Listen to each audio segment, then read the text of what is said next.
And good morning, coaching clients. It is Thursday the 23rd. Okay, this particular question came from our client, Ashley. What would be the appropriate schedule to follow up with the lead? Do you do it daily? Do you do it hourly? Do you do it weekly? And I guess that is probably one of the hardest parts of the business because, see, what I've always said, Ashley, is there's probably more business gained or lost through proper or improper follow-up of a lead than any part of the sale. You virtually can create transactions through good follow-up. So the real answer to the question in terms of the schedule to follow is what is the motivation of that lead? We manage our time, we generate a lead, we pre-qualify that lead, we do a lot of lead follow-up, of course, to get the appointment. Well, what is the motivation? If they say to you, Ashley, I really don't want to sell my home until the fall, and it's February, well, is it really necessary to do weekly, hourly lead follow? Probably not. Now, could they change their mind? Which they do, yes.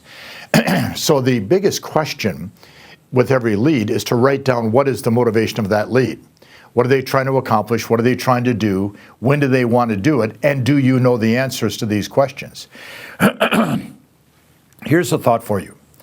The higher the motivation of the lead, the less follow-up you do. The lower the motivation of the lead, the more follow-up you do. So therefore, if the motivation is real high, you're not going to spend an enormous amount of time calling them. So the schedule should be 30 to 40 minutes every day, either in the morning or early afternoon, following up on those leads that are motivated, that want to do something. Here's the catch. If we are involved in prospecting lead generation every day, we don't have to spend as much time chasing a lead that is 30, 60, 90, 6 months out.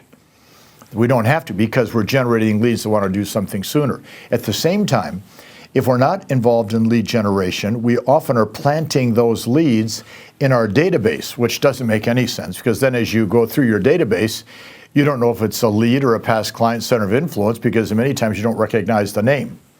So what I want you to do in your lead follow-up is to note on the card, on the process you use to keep track of your leads, the motivation of the lead.